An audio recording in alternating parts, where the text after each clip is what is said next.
السلام علیکم۔ آج کی اس ویڈیو میں ہم سید سلیمان ندوی کا نظریہ سندھ میں اردو زیر بحث لائیں گے۔ ان کے نظریے پر کچھ کہنے سے پہلے سید سلیمان ندوی کا مختصر سوانح خاکہ بے جان نہ ہوگا۔ مولانا سید سلیمان ندوی ضلع پٹنہ کے ایک قصبہ دیسنا میں 22 نومبر 1884 کو پیدا ہوئے۔ ان کے والد کا نام حکیم سید ابو الحسن تھا، جو ایک صوفی منش انسان تھے۔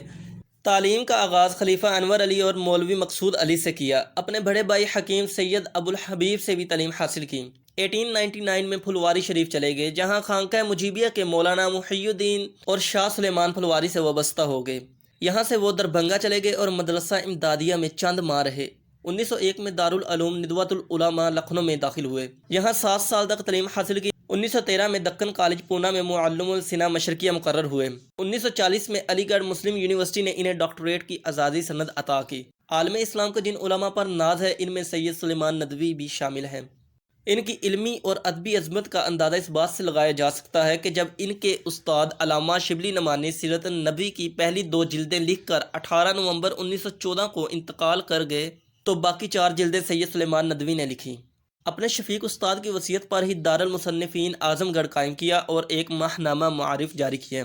تقسیم ہند کے بعد جون 1950 میں ساری املاک ہندوستان میں چھوڑ کر ہجرت کر کے پاکستان آ گئے اور کراچی میں مقیم ہوئے۔ یہاں مذہبی علمی مشاغل جاری رکھے۔ حکومت پاکستان کی طرف سے تعلیمات اسلامی بورڈ کے صدر مقرر ہوئے۔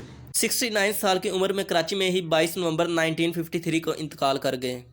سید سلیمان ندوی کے مطابق اردو زبان کا ہیولی وادی سندھ میں تیار ہوا ہے۔ ان کی کتاب نقوش سلیمانی اردو زبان کے حوالے سے قابل ذکر ہے۔ ان کے مطابق چونکہ ہندوستان میں سندھ سے لے کر گجرات تک کا علاقہ ہمیشہ عربیوں اور ایرانیوں کے جہازوں کی گزرگاہ رہا تھا، اس لیے ضروری ہے کہ ان کے جہاز رانوں کی زبانوں کے اثرات کے بھی گہرے اثر ہوں گے۔ سلطان محمود غزنوی کا دور آیا تو پنجاب بھی اسلامی حکومت کا ایک صوبہ قرار پایا۔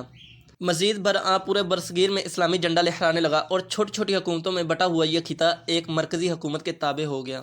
برصغیر میں مسلمان حکمرانوں کی زبانوں یعنی عربی، فارسی اور ترکی کا مقام 600 برس قیام کے بعد بھی مقامی زبانوں کے اختلاف کا یہی حال رہا کہ ایک صوبے کا رہنے والا دوسرے صوبے کے رہنے والے سے بات چیت اور کاروبار کرنے سے عاجز تھا۔ اس صورتحال میں مقامی بولیوں میں مسلمانوں کی زبان کے الفاظ کی آمیزش سے ایک نئی زبان پیدا ہونے لگی۔ سید سلیمان ندوی کے خیال میں مسلم فاتحین جب سندھ پر حملہ آور ہوئے تو مقامی بولیوں اور مسلم فاتحین کی زبان کے ملاپ سے ایک نئی زبان وجود میں آتی ہے، جسے انہوں نے اردو کی ابتدائی شکل قرار دیا ہے۔ سید سلیمان ندوی اپنی کتاب نقوش سلیمانی میں لکھتے ہیں کہ مسلمان سب سے پہلی بار سندھ میں پہنچے ہیں، اس لیے قرینِ قیاس یہی ہے کہ جس کو ہم آج اردو کہتے ہیں، اس کا ہیولی اس وادی سندھ میں تیار ہوا ہوگا۔